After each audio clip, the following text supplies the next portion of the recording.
Hello, guys and gals. Me, Mudahar, and it's safe to say it's been a pretty wild week. You know, I was looking at YouTube apparently rolling out an AI to verify if we are actually under or over the age of 18. You know, when it comes to the internet, ladies and gentlemen, the past 7 days has really shown me that there's a lot that's changing. There's going to be a lot more showing your identification to access every part of the internet. That free, anonymous space that many people crave and love, that is slowly but surely dying out. Now, of course, ladies and gentlemen, I decided to look at YouTube here, where they were saying that starting August 13, 2025, so actually not that much time left, they'll be rolling out an age estimation model to determine if a US user is under the age of 18.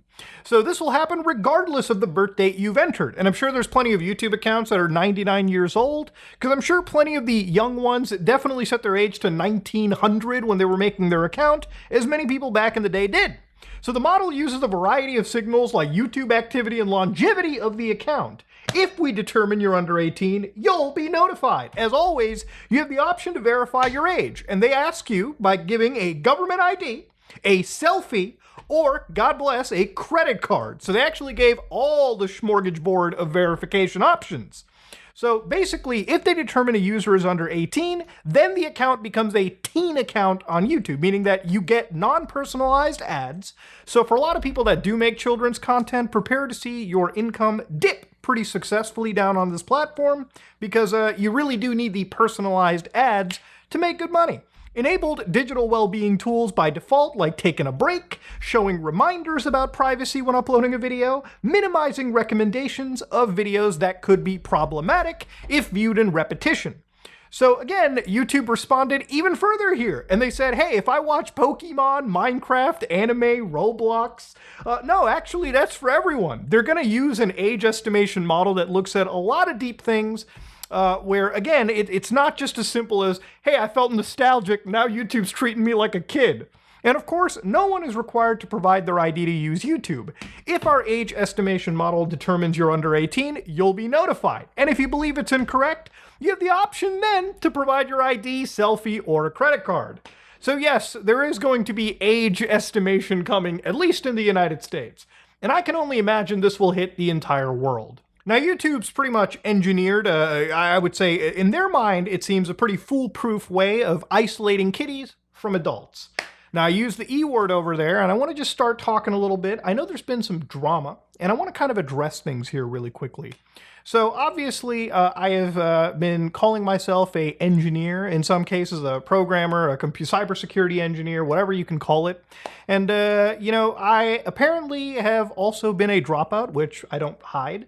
Now, obviously, me being a dropout, I don't have a degree, so I'm not a certified or licensed engineer.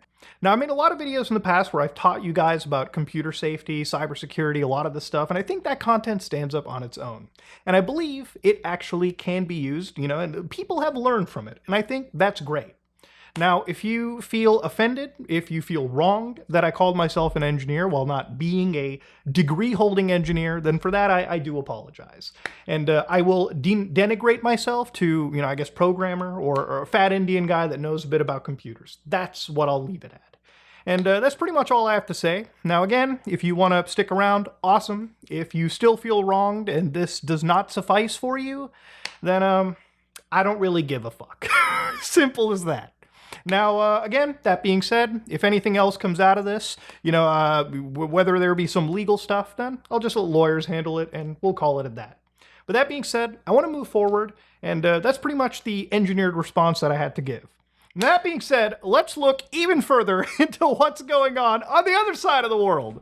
So in the United Kingdom, when they launched the Online Safety Act, one of the ministers, one of the people on TV came out and started saying this about VPNs. For everybody who's out there thinking of using VPNs, let me just say to you directly, verifying your age keeps a child safe, keeps children safe in our country. So let's just not try and find a way around. Just prove your age, make the internet safer for children, make it a better experience for everyone. Dog, if I have to give my identification card to every single website and game and service, that is not a fun experience. That is actually so fucking friction and annoying that I don't want to deal with the internet. Now, it's funny that I looked at this and, I always kind of joked around and said, man, all these laws are probably getting passed by VPN lobbies, like they just want to get their stocks going up. But the thing about it is, obviously, the VPNs were never going to be an answer, okay? Because it even came out that apparently some of the people in the government had expense sheets that came out because they're public servants, that apparently they were paying for VPN subscriptions. So really, it's rules for thee, not for me, that kind of bullshit. And the thing about it is, obviously, with these laws being passed where they want to verify, actual people's identifications, VPNs are not going to be a tool that is going to be around much longer if these governments or these organizations are really gung-ho on taking away your privacy. Now, that doesn't mean that you should give up on VPNs. Like I've recommended, Mullvad VPN is a pretty great option. But even when it comes to things like YouTube, right? There was something that I saw floating around where apparently YouTube was blocking VPN usage. The internet is genuinely dead. I just got this for the first time. I live in the United Kingdom, so I don't want to submit ID. And of course, it all came up to this VPN proxy detected on YouTube. Now, I want to kind of, disarm this because I think it's actually misinformation. So, for instance, on YouTube, there's a channel known as Formula One. And over here, you can see that I've loaded up a 8-minute race highlight. Now, why isn't this loading up necessarily? Well, it's because if I fire up a VPN really quickly, for instance, like NordVPN, connect, God forbid, the United Kingdom, and I hit enter, you can see that, again, if I refresh this page, this video will give that little error VPN proxy detected. You might have seen it for a half second, but that's just kind of how it works. So why is this video not working? Well, it's because they've actually restricted the Formula One channel, from my understanding, from reaching to generally every part of the world, right? There are actual licensing limitations. You can actually see this happen with movies, sporting events, just YouTube TV in general. Now, the thing about VPN services is that they're not necessarily services that, are undetectable. If you go to Netflix with a, VPN that, doesn't do its effort to hide itself well, then all Netflix has to do, or really any service has to do, is find out where that VPN is hosted and just block those servers. So for instance, if I connect through NordVPN, for instance, you can see that in the United Kingdom, it's given me the ISP Cloudvider Limited. Now, if you look up Cloudvider Limited is a website that provides VPSs in 11 global locations. So the thing is, if you're somebody that wants to host your own VPN, and I made videos like this in the past with Muda VPN and Muda VPN 2, you can actually rent a VPS really anywhere in the world. So for instance, this is a company called Vulture, which also provides VPSs. Now, I could buy one from Bangalore all the way to Los Angeles. So if I buy a VPS service from here, what I can do is basically get access to a really easy script. Actually, let me pull one up here. Now, this is WireGuard install, which is a VPN installer. It's a bash script that you can run in these VPSs, and as long as you have access to these supported distributions, which I'm sure the VPS very much has, you can basically install this and connect to your VPS server and use it as a VPN. Now, is it going to be hiding your information or storing it anonymously? Probably not. And if you want to get a really good VPN, I can always recommend Mullvad VPN as an option. But that's just generally how this stuff works. The reason I went to that extent to tell you is that, again, when it comes to these companies like NordVPN, they've probably got deals with a bunch of these companies to host servers all over the world. And if companies like Netflix or YouTube or, well, the government really want to deal with stopping these VPNs, they can have an entire crack team of people looking at the top VPNs and just basically playing a game of whack-a-mole with these organizations. And I'm sure the VPN companies will obviously always fight back. But that's kind of the, unfortunate grim future. Now, when it comes to the age verification stuff, there's plenty of ways to do it. The most common way right now, apparently, are either the selfies or just sending a photo of your government ID. Now, there's been a lot of people joking that maybe they can go to sites like Fake Name Generator, make an entire fake name, and then maybe edit that onto a digital ID, send that into an organization, and maybe, just maybe, use it to bypass. There's been a lot of people using Gmod and Death Stranding 2 to bypass the facial verification, so much like when I was a kid, there were always interesting ways to engineer your way out of blocks. Back when I was a kid, sites like Newgrounds and Miniclips were blocked on the school computers. But all it took us was to just go to a console or the command prompt. Back in the days of like Windows, what was it, 98 XP, we would just basically go in, type in ping newgrounds.com. And as long as you can get the idea of like this IP address, you could get past the school's word list and succeed. Now, one thing that I want to say is obviously for a lot of these organizations, like, you know, the Online Safety Act, the bills rather, there are equivalent bills that are slowly being pushed in the United States. For instance, one of the bills coming from Representative, now, well, this is just highlighted by her, children should never have access to adult content online. This is something everyone should agree on. I don't think kids should be watching pornography. That's not a shocking thing. But she wants to pass the Screen Act. So I looked up the Screen Act in the United States, and obviously the Screen Act is there to require certain interactive computer services to adopt and operate technology verification measures. So this is brought forward by Senator Mike Lee in Utah, a Republican here, who I thought they were always for like small government, but not really, I guess. Requirement for age verification measures. So for instance, use a technology verification measure, which again, the government isn't providing, so use a third-party one. Provide that requiring a user to confirm that the user is not a minor shall not be sufficient to satisfy the requirements of Section A. Make publicly available the verification process, and then subject the IP addresses, including known VPN addresses. So what I just talked about earlier, when governments can have crack teams to knock down which IPs actually belong to a VPN company, and which ones are just like your standard, VPS. These are all things that the government is trying to enable just to, take away the little bit of privacy that you have left. Now, I think this is really stupid from a, just freedom perspective, right? Now, if you're somebody that is so worried about the children having access to adult content on the internet, I'm going to show you a quick tip right here, okay? So inside your terminal or command shell or whatever, right? If I just type in ipadder, it'll be like ipconfig for like Windows people. But if you look up here, you can see that my local IP is 127.0.0.1. And then, of course, the Ethernet IP I have is 192.168.50.206, okay? Now, this is, again, my local IP address. This is just my computer's IP address in my home network. So here's a fun thing you can do. If you take this digit, if you take 192.168.50 and then 0.1, or whatever your gateway IP is, you get access to your actual router settings. So inside my router settings, you can see that, it's pretty much a standard page, and most routers have these kind of setting screens. Now, I'm saying most routers because I'm trying to make sure that, in case somebody has like a router from like fucking back in the Paleolithic era, you might not have things like parental controls. But on this router, I actually do have parental controls. So you go over your parental controls, you pick which device little Timmy's iPad or laptop is on, you select that, and you can block all kinds of stuff. So for adult content, I can get rid of all of the adult content. But let's say, I don't want little Timmy to look at that disgusting porn, but maybe the illegal and violent stuff is okay. Untick that. You can even block instant messaging, P2P and file transfer, and streaming and entertainment. If you want to block the entire internet and give them the whole boy in the bubble experience, slap that plus sign and hit apply, and you should be pretty good and gravy.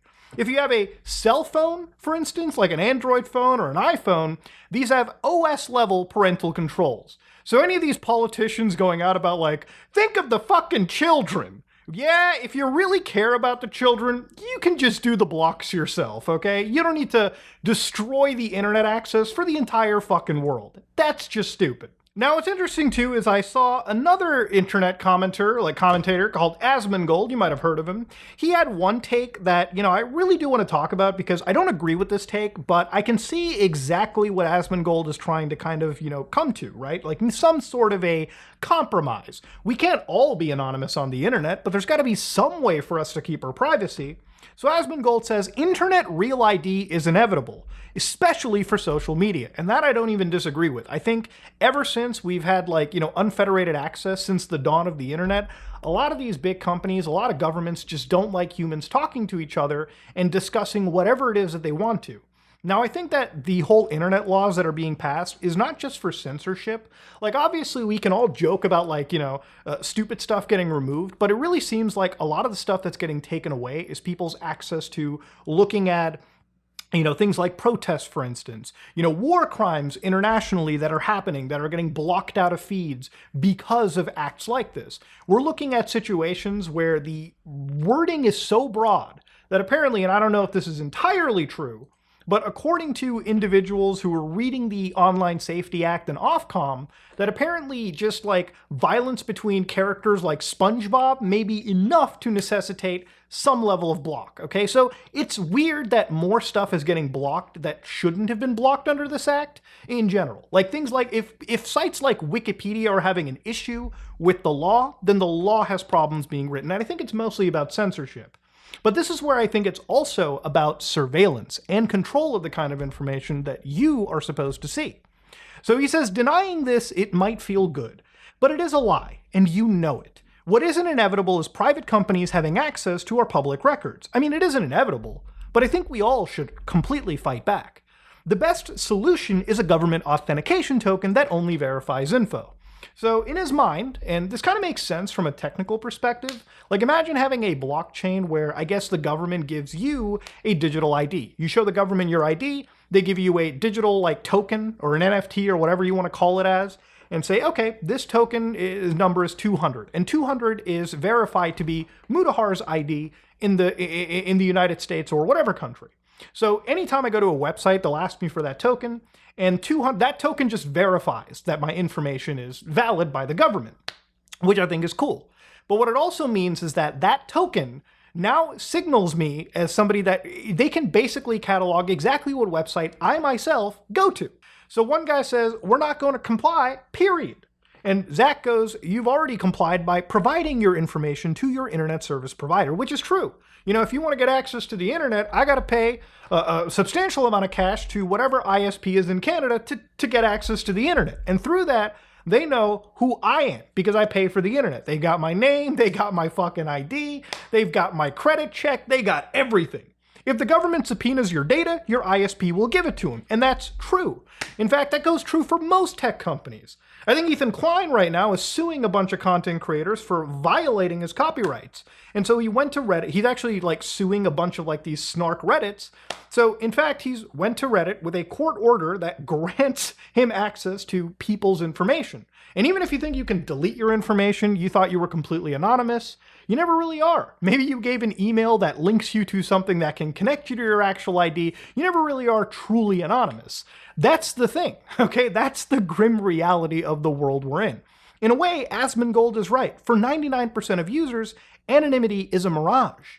But the thing is, these kind of tokens, these kind of verifications serve as surveillance because there are ways to have your privacy on the internet. Now, I've talked about this plenty of times, but to give you guys an idea, there are something known as browser fingerprints. So even if your IP address belongs to a bunch of people in your house, your browser fingerprints or your device fingerprints are actually very unique. So under Google Chrome, which is one of the most used browsers, I went to the EFF's Cover Your Tracks website. And through this, it generated a report that shows you just how much information is leaking out. So for instance, just off of this, my time zone offset and my time zone are available. So let's say you use a VPN and you connect through France with a time zone of Toronto. That's probably going to sketch any system out. But then you can go down even further. And of course, there's more information that comes out. These systems can figure out your GPU, for instance. My RTX 4090 comes through the WebGL, vendor, and renderer. Even going down the road, you can identify languages, the operating system of a user, even down to how many CPU cores that they have on their system. All of this builds a fingerprint that can be used to track you from site to site. And the thing is, for any government agency or any person that wants to truly spy on somebody, they're probably going to look at that stuff in coordination with IP addresses and other identifiers. But if you're somebody that wants your anonymity, nothing stops you from going with privacy-focused browsers, a burner computer, and accessing through like libraries, through like public mall Wi-Fi points, through any like publicly accessible Wi-Fi. And sure, even if the government wanted to hunt you down, I'm sure they can dig up like fucking camera footage and see who's connecting at what specific time a request is made. But there are ways to get your anonymity. This, if implemented, basically gets rid of any anonymity you could ever hope to achieve.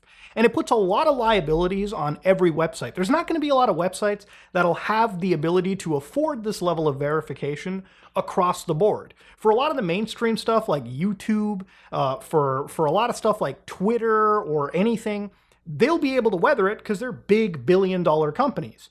But not the small site. They'll have to deny access for people all over the world just to keep the lights on or the servers running. You know, there's a video game that I played back in the day called Deus Ex, and still very much recently played. Great game, by the way. It came out in the year 2000, and I feel like it predicted the world of the internet that we're in. Inside the game, towards the middle section, you get to meet this AI called Morpheus, and it tells you all about actually spying on individuals. So listen to this clip and let me know how it actually relates to the world we're in.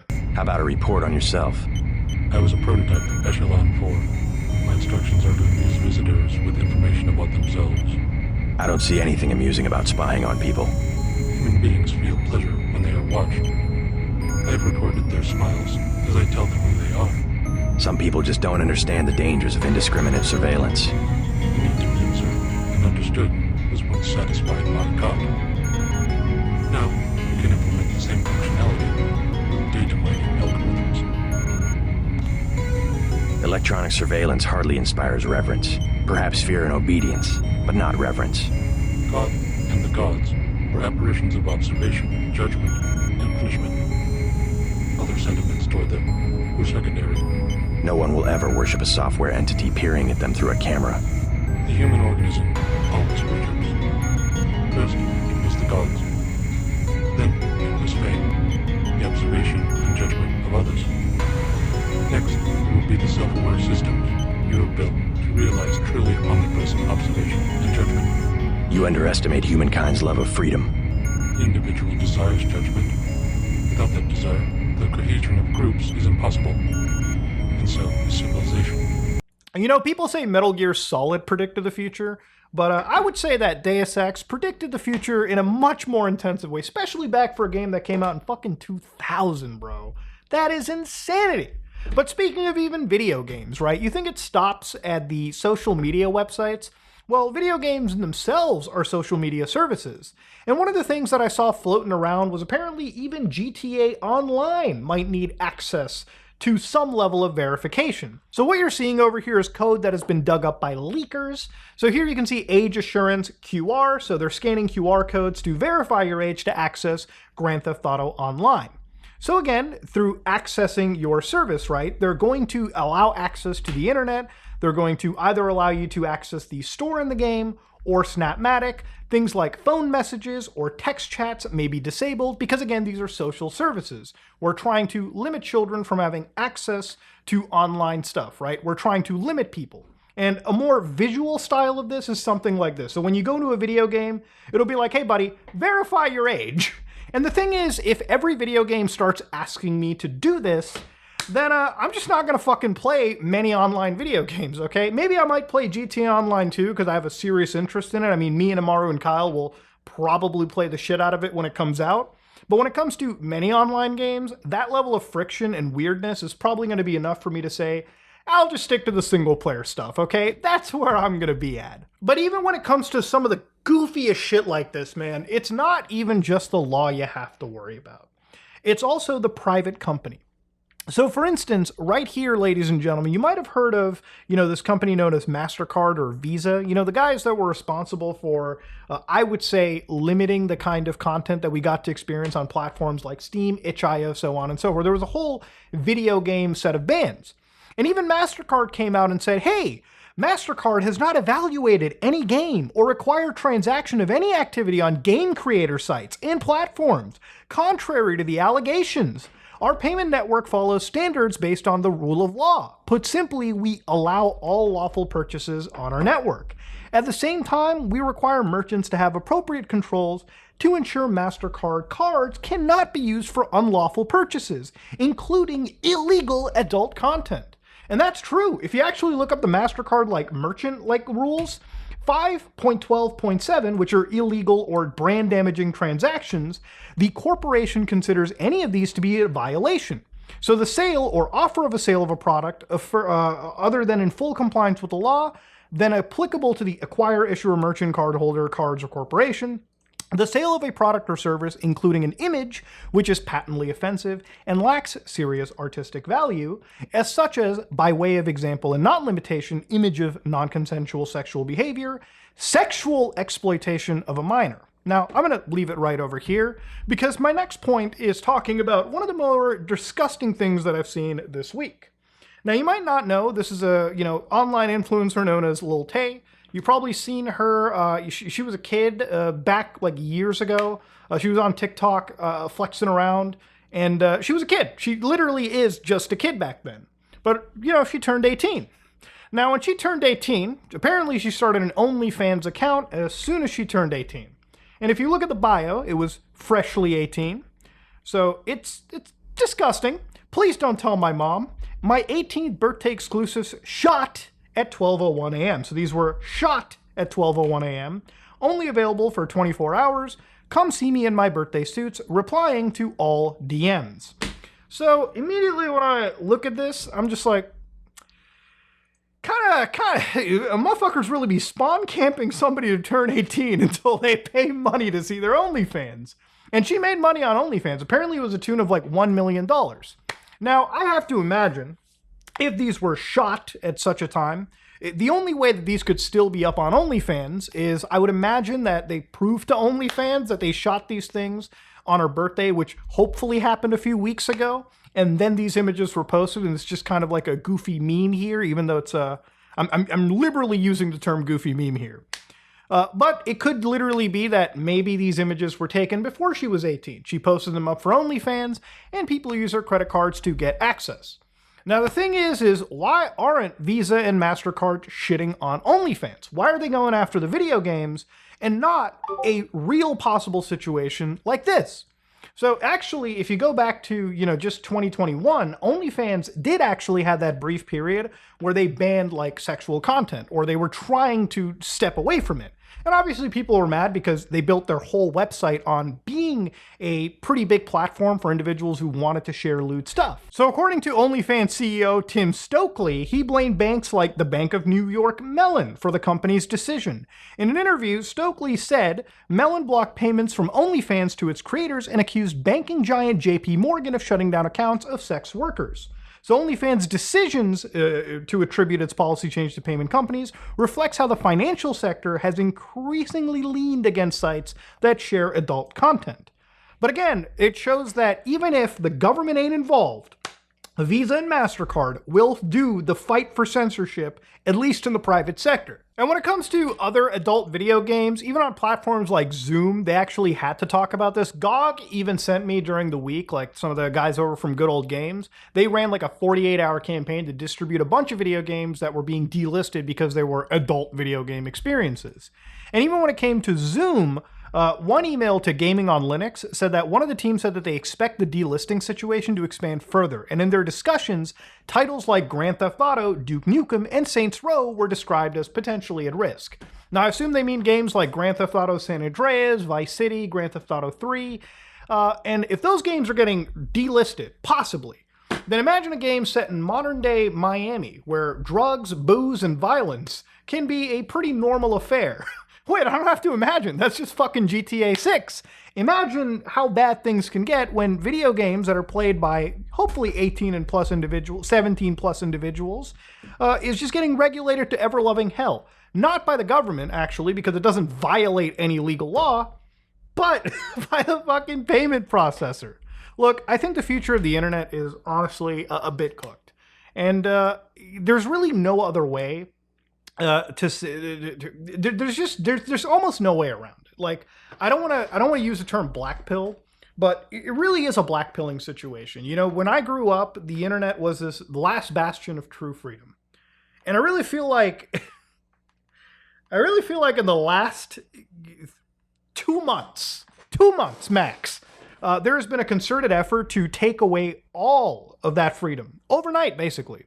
And I don't know what else there is that anybody can do other than just kind of sit there and enjoy the time that we have left. That's really all that one can do. And sure, you can use technologies like Tor, you can use plenty of technologies that still provide anonymity, but who's to say down the road that the government's not going to start saying that, hey, if you start using Tor, only criminals use the dark web, we might want to restrict access to that.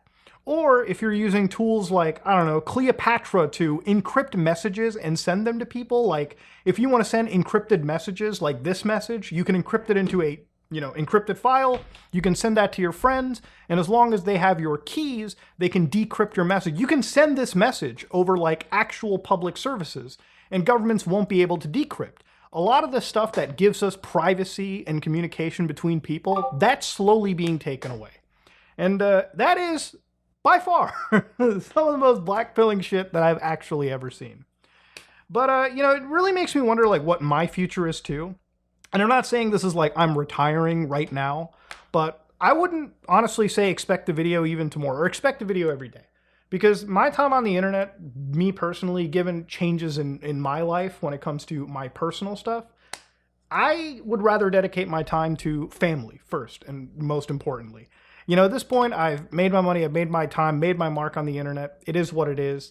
And I would rather focus on, a part of life that isn't being invaded by the government and it isn't being invaded by third-party companies. Because I really do think that what we're seeing now is just sort of the start. I think the internet is going to look a lot different in a year. And I think that literally is going to happen because I think a lot of people that have been used to the anonymity, that have been used to it being one of the last frontiers, that's going to be taken away. So for me, I don't know. I'm not to ever completely retire off the internet, but, if I decide to fucking log off and focus on fucking other things and ventures that aren't being invaded by the government and third parties, that might be where I want to go down to, okay? That might just be the future. Honestly, like this whole, like, what's been going on with governments and everything has been one of the most mind-boggling things to see. And I feel like everyone wants to fight back, and everyone is trying to fight back. But every time people do try to fight back, these agencies, these governments just say, yeah, we heard you, we also just don't care. Like hundreds of thousands of people signed that one petition about repealing the Online Safety Act, and the government basically told you to get fucked. Like, that's basically the whole story. So yeah, if you like what you saw, please like, comment, and subscribe. Dislike it if you dislike it. I am out.